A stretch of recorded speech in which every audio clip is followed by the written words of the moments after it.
things going on the data side of things, some of this carbon intensity stuff. I know some of you guys have been watching some of our material. Some of you guys are already in our software, monitoring some of this stuff, but huge opportunity for what we're seeing in this world of carbon, this world of data, right? I saw in some of the questions early on in the app thing of what do you want to learn from me? A lot of stuff around how to make this pay, right? All this soil health stuff, it's great. One, use that as an offensive management tool to offset some of your inputs, work with Mother Nature, not against her. That's how you make this really pay. However, collecting data and telling our story in these marketplaces, there's absolutely some real money out there to put in your pockets as well from other outside sources. So, let me dig into a couple things here. We're trying to be able to take some questions on this as well. There's some complicated stuff, but slow me down if you need, or I'm going to be hanging out for a while. Also, I should point out one of my graduates, Sam, is here too. Thanks, Sam. Sam's from out here in Nebraska as well. He knows how to do this stuff here because, like I said, none of it works here. But Sam is from Nebraska, so he knows how to get it done out here. But okay, so want to hit a little bit on where some of this is going in this carbon space. Everyone in the dog knows about carbon markets and stuff, right? According to Farm Journal, 93% of farmers are aware of carbon markets. Less than 3% of farmers have actually enrolled at one. But these things are not going away, and the reason why I'm bullish on it is on the slide. Every year, there's a United Nations big carbon conference, or climate conference called COP, okay? COP 26. COP is the United Nations conference. They just had COP 28 last year in Dubai. COP 26 was a couple years ago. And at COP 26, there was a group of financial institutions that came together saying we're all going to be carbon neutral by 2015. Okay? So it's a big consortium of these financial institutions. So it's the big banks, the hedge fund companies, the folks on Wall Street, right? These guys are the investors. They say we're going to be carbon neutral. These guys control 60% of the global wealth. $130 trillion under management, okay? These are the guys with the money. Guys with the money say we're going to be carbon neutral. They put out the same pledge. And now, in order for them to be carbon neutral, their supply chain or their portfolio companies, they're part of the carbon footprint. So those portfolio companies need to be carbon neutral. So in order for the finance people to be carbon neutral, the corporation's going to be carbon neutral because that's part of their supply chain. Yeah, Willie?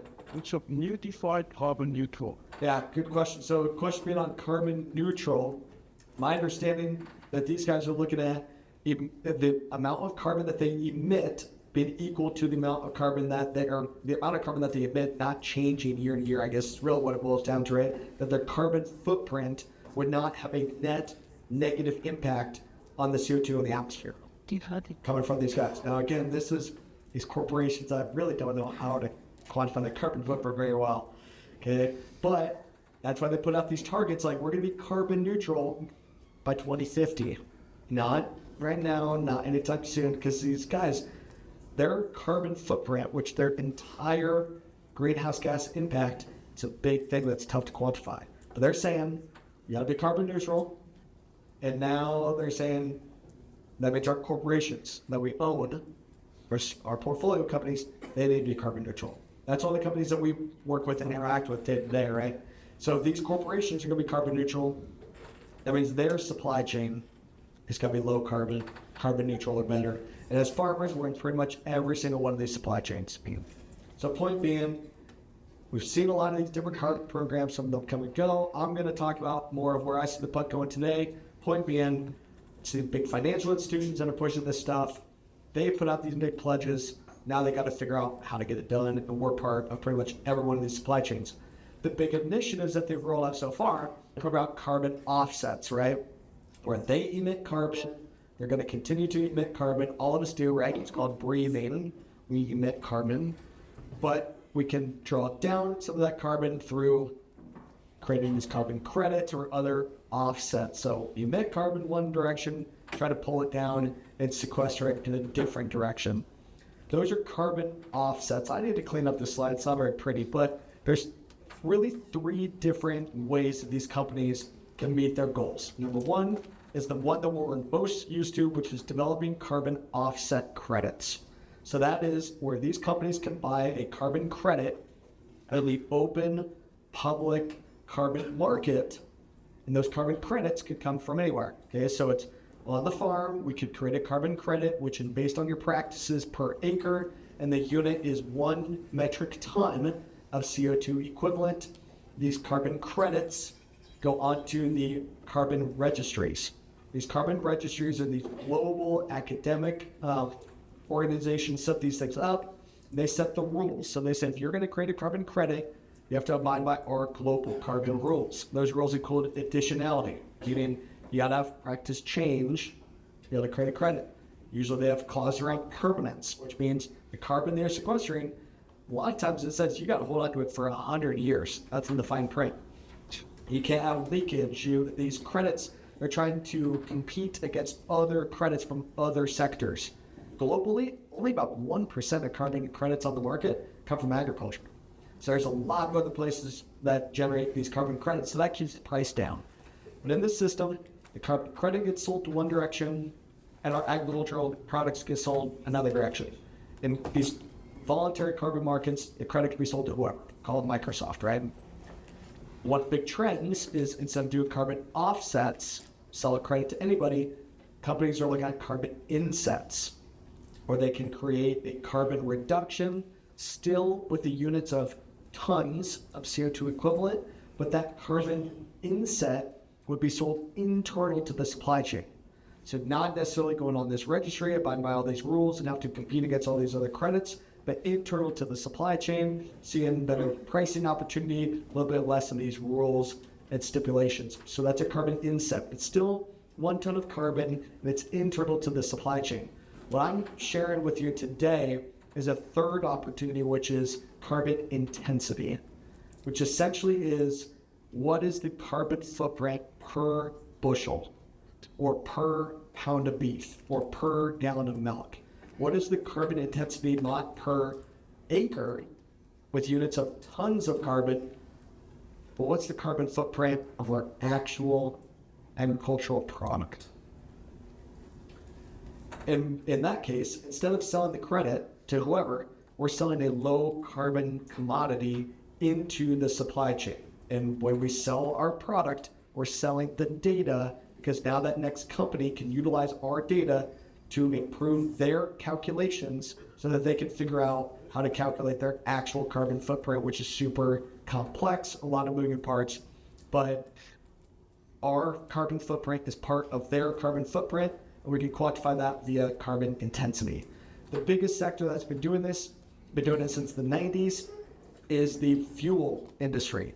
So the units of measure are at the top here. Okay, so instead of carbon credits, this is grams of carbon, grams of CO2 equivalent or greenhouse gas equivalent. Okay, and they have this consistent unit of measure called grams of CO2 equivalent per megajoule. So they can compare gasoline versus ethanol versus jet fuel versus diesel fuel versus whatever fuel you want to use. So they can utilize grams of CO2 equivalent to be able to cross compare. That's the unit of measure. Gasoline has a high carbon footprint, and today ethanol has a significantly lower carbon footprint. But now the push is to decarbonize that ethanol and other biofuels even further. Okay, this will happen in beef, it'll happen in milk, it'll happen in other stuff, but for right now, we're talking about the context of biofuel. Good. There's a new tax credit that's pushing out with the Inflation Reduction Act. It's called Section 45Z, and it is a biofuel production tax credit for transportation biofuels. It's not a cattle tax credit, it's not a farmer tax credit, it's a biofuel production tax credit. And it's for any transportation biofuel. So ethanol, biodiesel, renewable diesel, and sustainable aviation fuel. So what the federal government did with the Inflation Reduction Act is said, here's Section 45Z, decarbonize your biofuel, and we'll give you a tax credit. They said we're going to use the GREET model. The GREET model was developed by the U.S. Department of Energy. It was rolled out in the 90s, And that GREET model is the tool that they use to calculate the carbon footprint of the fuel. And it also has a feedstock calculator where we can calculate the carbon footprint of the corn or the soybeans or the sorghum, milo that goes into that fuel.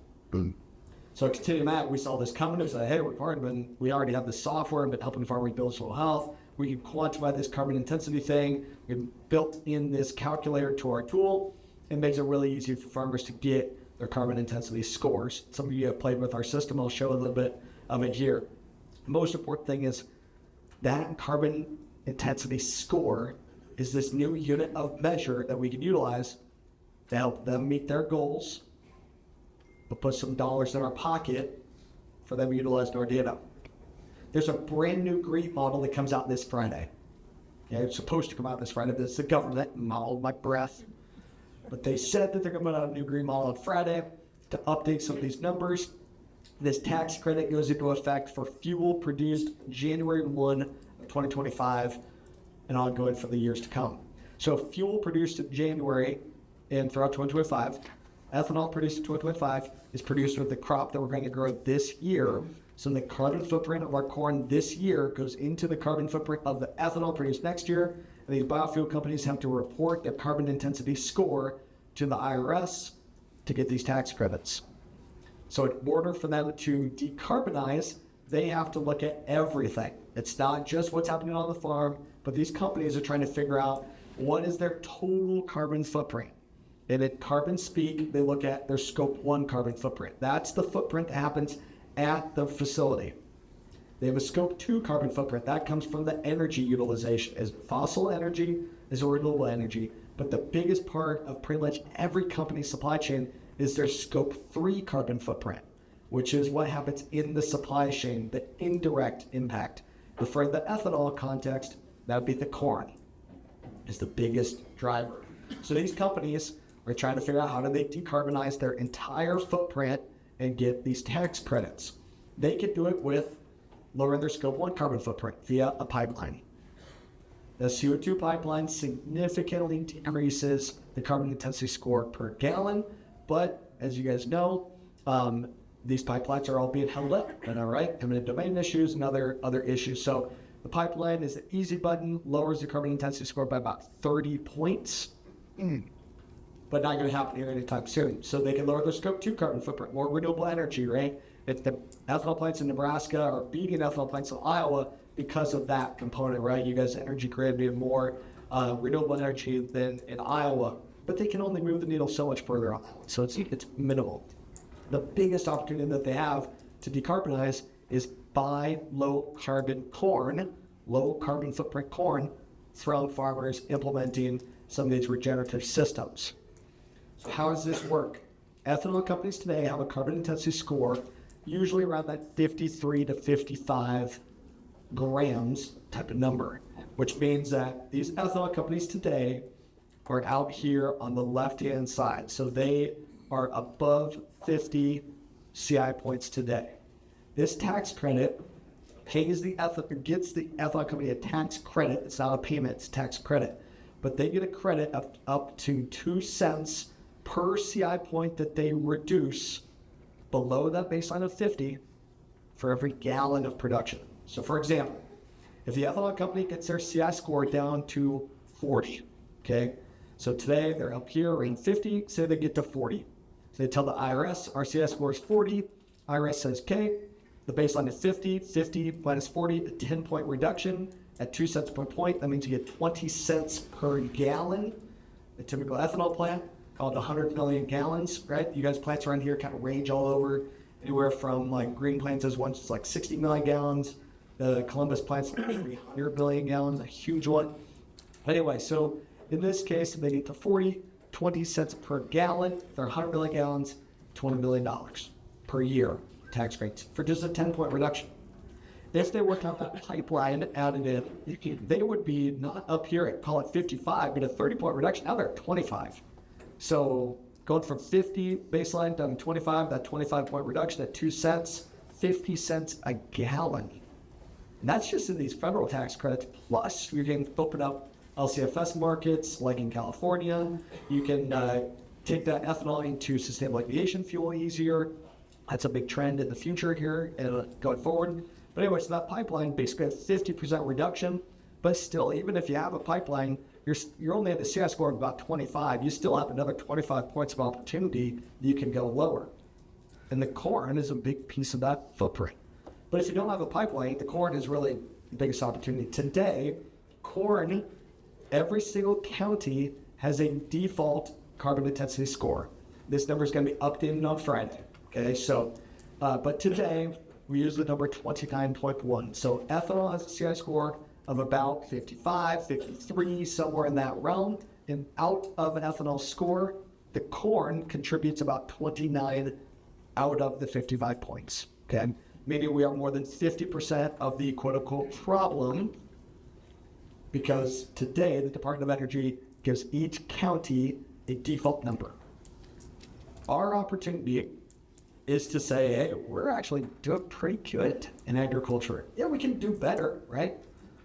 I can do a lot better. I shared some of our sins with you guys. We're trying to do better. We're moving in the right direction. All of us can keep doing better. But number one, we need to show that we're a lot better than this 29 number. For every point that we have reduced our carbon intensity score, that lowers the ethanol plant's carbon intensity score. So the math on that is that conservatively, 1 bushel of corn goes to the ethanol plant, 2.7 gallons of ethanol come out. And it's anywhere from 2.7 to 3. Okay? Each ethanol plant is slightly different. But call it 2.7. So if the ethanol plant earns 2 cents per gallon, you take that conversion to bushels of 2 cents times 2.7 gallons per bushel means that every point that we reduce RCI helps to create a tax credit with a total potential value worth about 5.4 cents per point that we reduce per bushel. That today, the default score is way up here at 29. But at Continuum Ag, we've already scored nearly 100 million bushels of corn, and the average CI score that we have quantified so far today is a score of 9.4. So instead of being at 29, our average farmer is at 9. That delta being instead of way up here at 29, we're down here at 9, okay, pretty good. The 0 would be carbon neutral in their speak, right? Now, what does that mean? Well, as you're playing, it's just what the model shows. This is the calculation developed by the Department of Energy, not by Mitchell Hora. The Department of Energy said, here's the calculator. It is definitely not perfect. What I'm telling you is this is government tax credit. The IRS and government says we're going to use this government tool that the Department of Energy built out. They're continuing to make it more robust. Like I said, they're releasing an updated version this Friday to make these numbers more robust. But today, we're helping farmers get that CI score. Each of you should know what your score is, whether you can participate or not, and happy to get into it totally for free. And you can Google it, you can find it. It's just really complicated. But you need to know what your score is. So our average farmer today has a score of 9. The delta between 29 and 9 being a 20-point drop, each point being worth about 5.4 cents. 5.4 cents times 20 points, $1.08 a bushel. For our average farmer, $1.08. That's the total tax credit pie, though, best case scenario. So the opportunity here is to say, farmers and biofuel companies, let's work together to go and get some of that money out here to Middle America. Show the Department of Energy, hey, we're doing well. We can do better, but we are already decarbonizing with these regenerative practices. We can bring some of these dollars in to invest back in our operations and implement those regenerative practices that we talked about in the first half. We can invest in better technology and tell our story smarter, and this will influence non-biofuel verticals like utilizing this same type of concept to produce low-carbon beef, low-carbon eggs, low-carbon milk, and so on. But how do we get that score lower? Well, guess what? Cover crops is the biggest way to reduce your carbon intensity score. Use manure is another huge way to reduce your carbon intensity score. Reduce tillage. Keep that carbon in the ground rather than release it to the atmosphere. Decrease your synthetic fertilizer. Synthetic fertilizer has a huge carbon footprint to it. Keith was talking about some of that. The microbes got it figured out, right? They can do it, but synthetically, it's a very energy-intensive process, and we really get knocked for synthetic fertilizer in these calculations. Pesticides get tied into this equation. Fuel gets tied into this equation. Electricity gets tied into this equation. It's pretty much everything that goes out to the farm per acre divided by the yield that comes off per acre. That gives you your carbon intensity score, or your carbon footprint per bushel. So the lower that we take that, the better the opportunity. We're looking at the farmer being able to get maybe around 50% of that opportunity. That's what we've been pushing for, but the only way you're going to be able to get anything is if you have your data, you know your numbers. It's the data that creates the value, because the ethanol company needs to take that data and use that data in their equation to submit it to the IRS. So the typical ethanol plant buys 40 million bushels of corn. If they only have 1 billion bushels of low carbon corn blended with 39 million bushels of high carbon footprint corn, that really move the needle. It's a weighted average.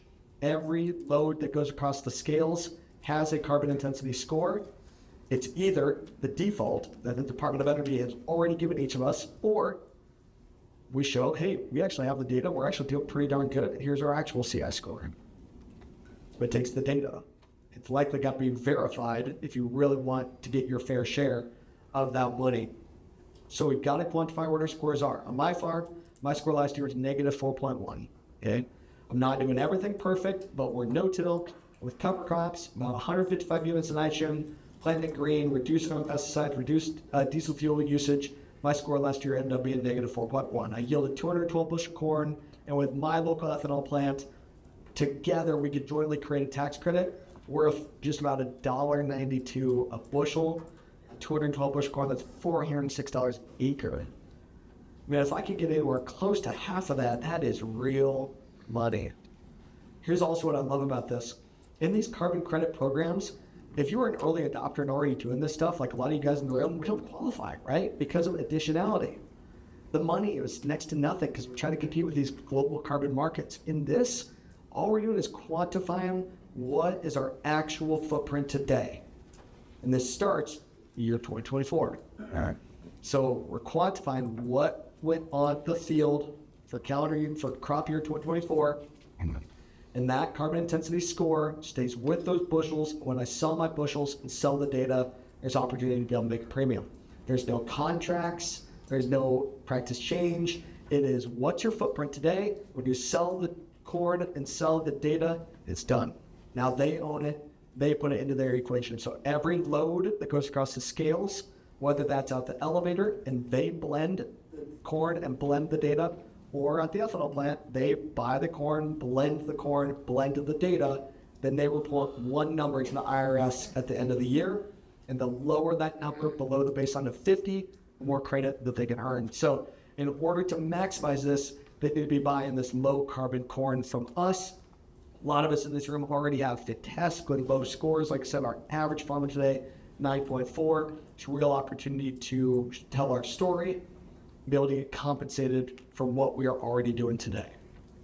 So how this works, any of you guys can get this for free. Just send me a note or we'll connect you with some of you guys. But you can Google it. You don't have to use my software. This is not supposed to be a sales pitch, just showing you here's what we do today and happy to give it to you. This is Topsoil. This is the software that we built.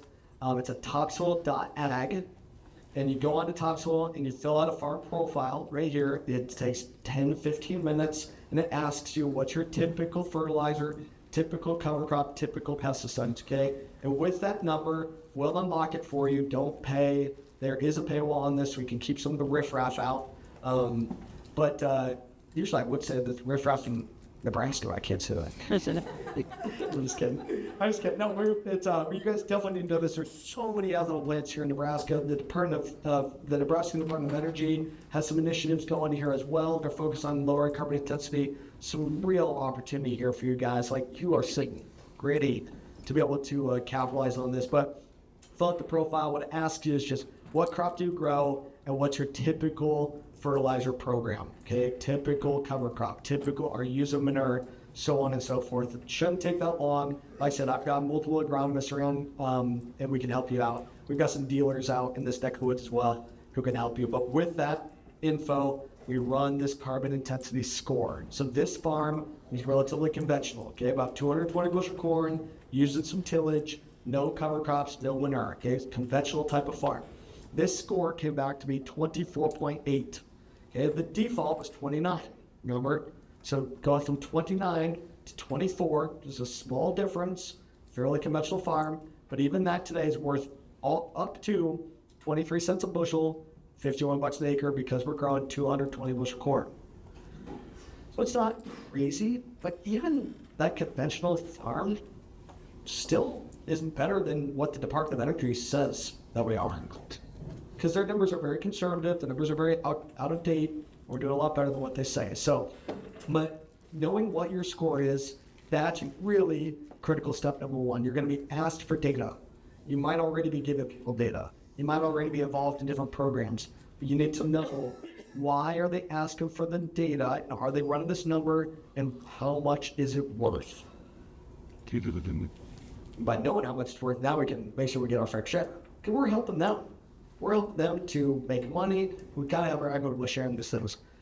So as a farmer, as an agronomist, I wanted to know not just what's my score, but how do I improve my score? How do I make more money in this, right? So what we did with this software is we reverse engineered the GREET tool to see what run scenarios, right? To see what would happen based on practice change. This tool, it's county by county, okay? So the score is different for every county. So you versus your cousin that's in the next county over can do the same stuff, but it's county by county, so there's some differences there, okay? In Nebraska, though, for the most part, there's not weird stuff. When we get up to North Dakota, place like that, we start getting some weirdness. But for the most part, Nebraska looks pretty good. So what I did on this, though, is I said, okay, for conventional today, what would happen if we checked this box and plant cover crop? Okay, so I checked that box, and then there's a recalculate button down here at the bottom. So we did that, and just by planting the cover crop, it took my carbon intensity score from plus 24 to plus 9. And the financial opportunity there in these tax credits now be worth $1.07 a bushel, $236 an acre. And financial opportunity for us and our biofuel partners to work together to decarbonize that fuel and be able to go after some of these tax credits. But it's the farmer that's putting in the work to be able to do this. When you get our fair share, again, we're pushing the farmers to get about 50%. There's a lot of expenses that they have on the ethanol side to be able to do this. And so that's where I think it's a meet in the middle. Let's go 50-50 kind of a deal. So this score, you're going to end up needing per field, okay? Because every field has a slightly different score. Every field has a different yield. Every field is going to have a little bit different fertilizer. Okay, so every field has a different score.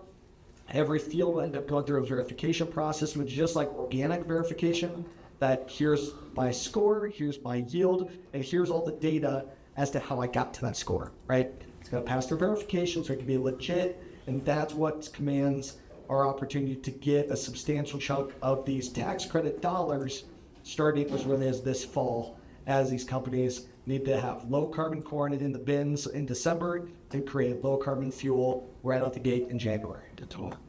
Okay, so getting this score put together, that's really critical.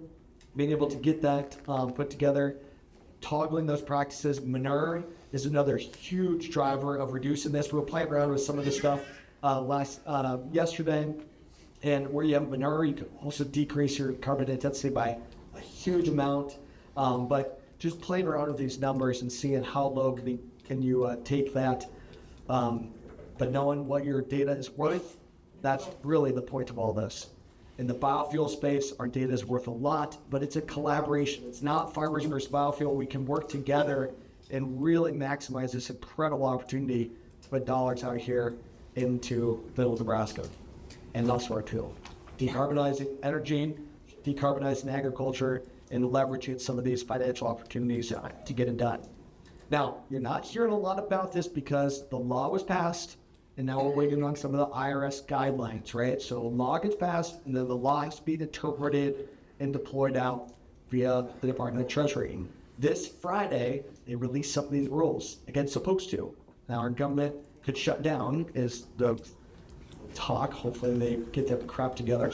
But there's some rules to be announced on Friday that's going to give us more insight as to exactly how these credits are going to work. For today, I definitely encourage you, get your data organized, start communicating with the ethanol plants. We're already talking with a bunch of them in this neck of the woods. I've directly been in contact with more than 70 ethanol plants having this conversation saying, hey, farmers already have really low carbon intensity scores. As long as we can incentivize them properly, I really think we can help you and capitalize on some of these credits, but we got to work together. Farmers should not give away this data for nothing, but we also can't be greedy. It's a biofuel tax credit. So the only way that we're going to get any money is through the biofuel manufacturers, which I don't necessarily agree with, right? It's creating winners and losers for a lot of you guys that have livestock, a lot of grain going into livestock. It's going to impact some things, but I'm very bullish on the whole concept here, because back to the financial institutions that they thought they were going to decarbonize by buying these credits, but now there's this precedent being set where we can actually quantify our carbon intensity. We can get it verified. It's worth real money to decarbonize, and that's going to influence and impact other industries to follow suit and figure out how to compete. Go for it. Not sure quite how to word it. That, So there's value, obviously, for the data to the farm. Yeah. But what about with some of the other larger companies, manufacturers and stuff that are collecting that data already from the farmers?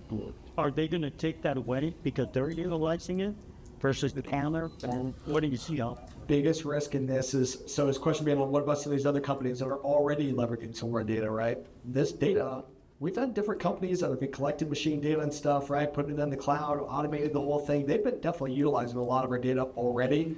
Now we finally got the opportunity to leverage a lot of it ourselves. You need to know who owns your data, where is it going, who has access to it. That's part of why I built my own software here, okay?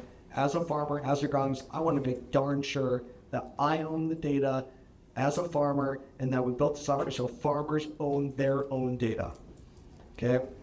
We need to own that info. Now, the key with this is I don't know how much it can be leveraged against you because the data is still tied to the bushel. So it's when you sell the bushel and sell the data, that's when you get paid, okay? But you can't double count that carbon footprint. You can't be in a carbon credit program and a carbon intensity program. You can't be in two different carbon programs counting that carbon footprint twice. It's called double counting. Now, you can get cost share to pay for cover crops or be in an equip program or other cost share program. That's fine. You can take money to pay for practice, but you can't double dip on pay for the carbon. So with all this, we're helping to get all that data organized. And it's basically everything, right? We're talking about receipts and shapefiles and imagery and stuff like that to prove that what we're doing is legit. But I mean, in some cases, like I said, my score of -4, that financial opportunity being north of $400 an acre that we can go after together, seeing some guys have crazy low scores. And there's enough financial opportunity here to really incentivize us to make sure that we organize our data, control it, and get set up for success in these things.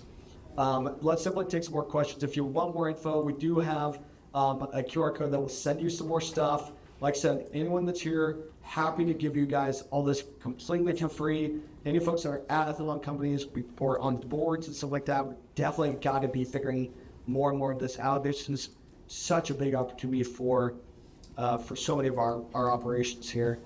So be watching for it. Don't miss out, do anything today. Don't cancel a contract that you're in today. But this is absolutely coming and will absolutely influence everything that we do going forward. Yes, sir. Yeah.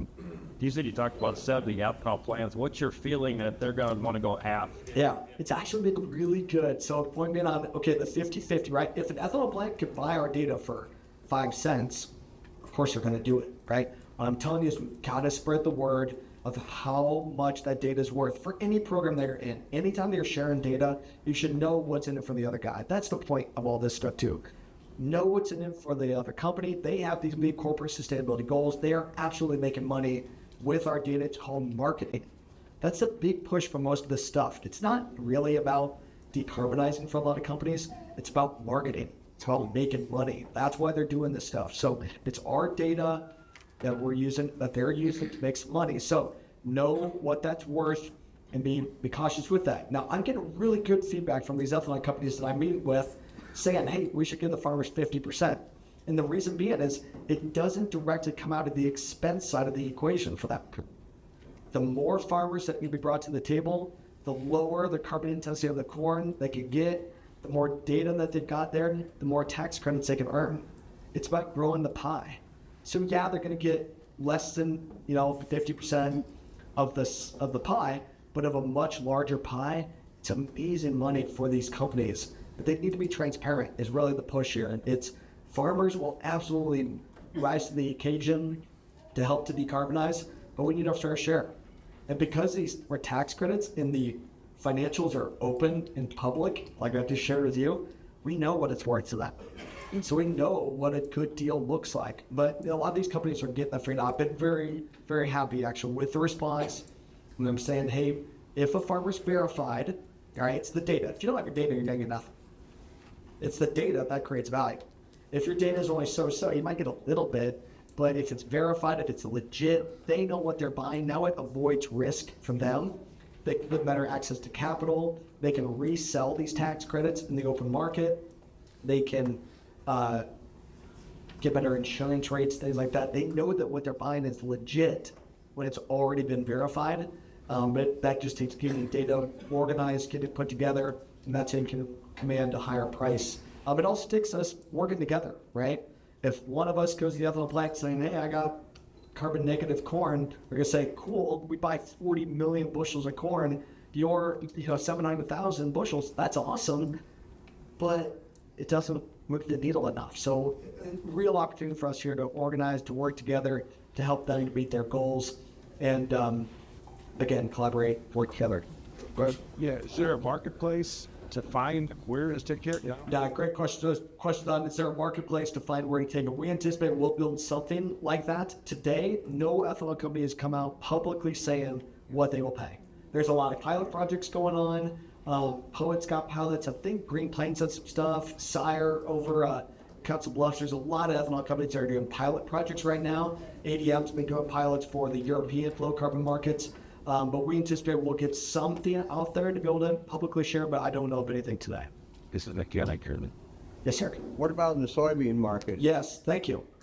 Soybeans works the exact same for soybeans going to crush, okay, because it's any biofuel, okay? But the problem on soybeans, one bushel of corn creates about 2.7 gallons of ethanol. So we need to go from 2 cents times 2.7, it's worth about 5.4 cents per point for corn. One bushel of beans only creates about 1.5 gallons of biodiesel. So take 2 cents times 1.5, every point reduced on beans is only worth 3 cents total. So if the farmer gets half, that means every point you reduce on your soybeans is only worth about a penny and a half per point, and then growing 70 bushel beans versus 260 bushel corn. The financials aren't amazing. Now they're still good, 40, 50, 60 bucks an acre on soybeans, but it's just not as incredible like on the corn where we're talking potential for 100, 150, $200. But soybeans, absolutely the same concept. Really got to have no-till cover crops on the beans to make it work. But you get those scores and all of it put together the same way. And a lot of companies looking to get that figured out as well. So it's document all this stuff. Again, it's only biofuel. And right now we can only, because the calculator's Department of Energy, they can only calculate corn, soybeans, milo, and rice. They're adding canola, but wheat, not necessarily part of the equation today. Some of these other crops, alfalfa, cattle sign, it's not the equations to be able to do it today. There's companies working on that. I know it'll happen, but today, because it's Department of Energy, and because it's these tax credits, the opportunity is for that ethanol context. Yes, sir. How does utilizing compost or manure affect your carbon intensity score as opposed to? Yeah, so question on manure compost helps tremendously. So the two biggest ways to reduce your CI score, use a cover crop or utilize manure compost. What they ask is what species is that manure from and how many tons per acre did you apply? So part of the reason for that, this is again back to carbon equivalence, okay? 1 metric ton of 1 ton of methane is equivalent to 30 tons of CO2, at 30 CO2 equivalents. 1 ton of nitrous oxide, released from synthetic fertilizer, is equivalent to 200 tons of CO2. Okay, so it's very potent to greenhouse gas. So that's why synthetic fertilizer just gets annihilated in these scores, because it releases nitrous oxide. Nitrous oxide is 200 tons more potent as a greenhouse gas and gets really dinged. Or methane, yeah, we release methane with these animals and all that, looking at continuing to do better, of course, but it's only 30 times more potent as a greenhouse gas. And those are rounded numbers, I'm not exact, but about 30 times more potent, so the manure piece helps tremendously. What it'll incentivize is spread the manure out across more acres, be more efficient with that manure, use lighter rates across more acres, spread that out to be able to get manure out there as part of the equation. And then supplement with lighter rates of synthetic fertilizer. This whole equation is how much fertilizer or how much carbon footprint impact did you have, emissions, divided by how much yield you got off that field. So it rewards efficiency. It rewards a lot of us that have been doing these things for a long time to really tell our story. Yes, sir? What do you consider lower grams? A ton. Yeah, so tons, so like for poultry litter, instead of using 4 tons, use 2, use 1. For cattle manure, cut those rates in half or even lower. But what it ends up being is we can play around with those numbers. The biggest impact on the score is to get the manure out there. The actual rate is minuscule amount of how it impacts the score. But we can play with that in our tool. You can actually go in here and you can toggle these sliders and stuff and be able to recalculate the score based on some of the minute tweaks. Because right now, right, if you don't have the cover crop out there, you're not going to qualify for that one for this fall, right? But tweaking some of these other programs, that ties in. So biologicals, things like that, they don't directly tie to the score. But if you use a biological stabilizer, you get cuts of your fertilizer, that would improve. So those are some of the tweaks. Just a second, one here, then you're next. So today, really can't how to select what's like ethanol plus alcohol, like give me the credit for this. And but you'll put me that you'll examine and get enough ethanol plants enough fiber together to make this. So these ethanol plants are hiring different companies to be their software. Farmers Business Network, Indigo, Verity. They're trying to figure out softwares that they can utilize to collect this data. The problem is all this farmer data, it's a hodgepodge all over the place, right? We've got a lot of this data, it's just in 17 different systems. So what we're trying to do is go proactively to the farmers, organize our data, get it proactively verified. That way that what we're selling now is legit. And we can command those higher prices for it because the ethanol company knows that what they're buying is legit. They know that they can actually utilize that data, communicate with the IRS, because they are absolutely going to get audited. Right? If we're talking $20, $40 million a year in these kind of tax credits, they are going to get audited. So we have got to cross our T's and dot our I's on the farm, trying to avoid any potential risk by already going through verification, just like an organic verification, by getting that data organized. It's a lot of data. It's definitely going to be a lift. We're going to learn as we go. We're going to automate more as we go. But it's the data that actually creates value. We're just trying to put the farmer in the driver's seat to own their data, know how much it's worth, and be able to get their fair share and helping these companies to develop these credits. So it's about organizing ourselves. Yes? I love what you're saying about farmers being the driver. Yeah. Rarely have they ever gotten their fair share. Yep. Hope it happens. But your word on verification, what is your vision for that? Because I could go on my own topsoil calculator and give myself a negative score. Yep. It may not be true. Yeah. And I may not be Great question. honest. Great question. So what's your dream for a verification? You bet. So number one on the fair share. The only way that we're going to get our fair share is know what the data is worth and know what's in it for the other players. That is step one. Step two, if a bunch of farmers aren't paying attention and sell their data for 5 cents, 2 cents a bushel, there's a lot of programs out there paying that today. If they continue to sell the data for next to nothing, why would they ever pay us more for it? So we've got to spread the word. We've got to work together here. But I believe that they will share because it's going to help them grow the pie. And I think screwing over the farmer only gets us so far. And I think our policymakers, if we're going to get these tax credits extended into the future, we've got to have some equitable share. And what we're doing here is real. Like, we actually are lowering the carbon footprint of agriculture. We actually can lower the footprint of these fuels. We've got to work together and get significant volume. In this country, about 44% of the corn that we grow in this country goes into ethanol. 44%, nearly 6 billion bushels of corn every year goes into biofuel. That's why they're pushing on this too, right? That's why the biofuel side got tax credit, not the cattle side, right?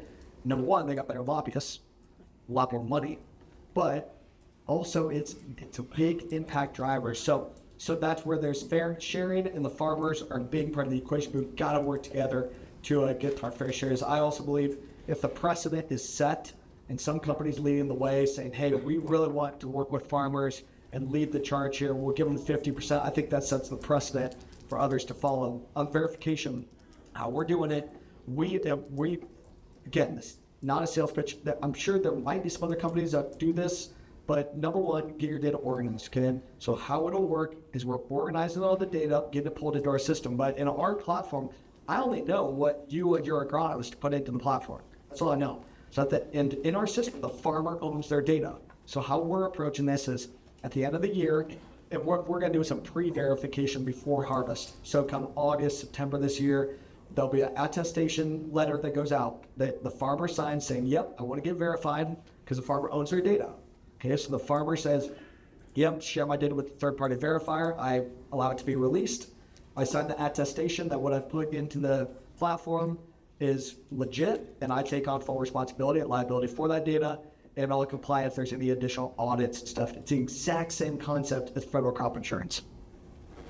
So you tell the crop insurance guy, here was my yield, you sign off on there, and your word is now gospel. If you get audited and you're found to be fraudulent, bad news bears.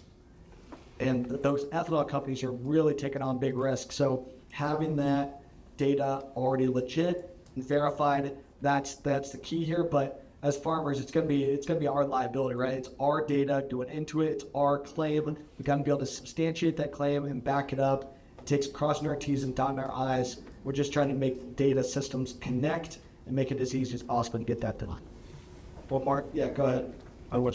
Playing the devil's advocate. Yes. We're giving all this data away. Yep. Is that going to come back at some time to honest some other way? Absolutely could. Also, this whole Inflation Reduction Act, put more money out here, print more money, doesn't reduce inflation, right? It increases inflation. So we've got to be careful about some of these things.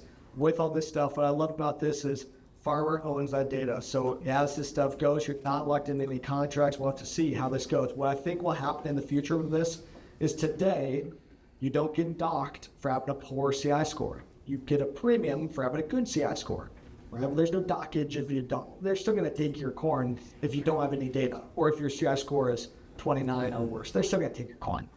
But I believe in the future, it might be where if your CI score is not below 25 or 20 or whatever, maybe they will dock you, because now they have to take your corn and put that into their equation. That hurts their score. Now I think we're a long way from that. But I absolutely can see some of that happening. It's exactly what we do today, right? 56-pound test weight, call it 15.5% moisture. There's no premium for having amazing physical quality, but you get docked if you don't have good quality. Then they blend it and they sell it all as good coming out the other side. This is the exact same concept, but it's a premium for good digital quality, not necessarily a dockage for poor digital quality, but as the supply of that low carbon corn gets built up, maybe they will then be able to dock some of that in the future. I don't know what will happen from a farm policy standpoint. You know, if that CI score can be utilized for your ability to participate in FSA programs, and it's going to influence your insurance rate, it's going to influence your financial interest rates. No idea. But nonetheless, the point of all this stuff being, this is where the puck is heading. This is the opportunity that's out there today. It will go away. It's a tax credit. Stroke of a pen and it's gone. Now, the question is always, what if Trump gets elected this fall, right? This has very good bipartisan support. This is good for American energy independence, and it kind of satisfies both sides, right? We're doing some green stuff. We're doing this big government spending package, but also money for middle America, for farmers, for biofuel companies. So good bipartisan support here. So everything I'm hearing out of DC is now this one is safe, but we'll see what happens. The point being is any of these programs, whether it's this, whether it's one of the climate smart grant programs, anything, know what you're signing up for, know what it's worth for the other person, know who's gets your data, and put those dollars back, investing in your family farm. The tried and true is regenerative principles. These programs are going to come and go. In the future, it's probably going to be about not just carbon intensity, but about water quality or water utilization or biodiversity or nutrient density. There's going to be other programs that come available. The goalposts are going to change, but no matter what, the tried and true is implementing those regenerative systems, building soil health, working with Mother Nature, not against her, and it all takes the data to be able to tell our story. So be sure to capitalize on that. If possible, be paying attention for this stuff, and good luck. But appreciate it. Maybe we better break for lunch. I'm getting out. I know there's plenty of questions, but definitely snag me. Happy to chat more. But thanks, everyone.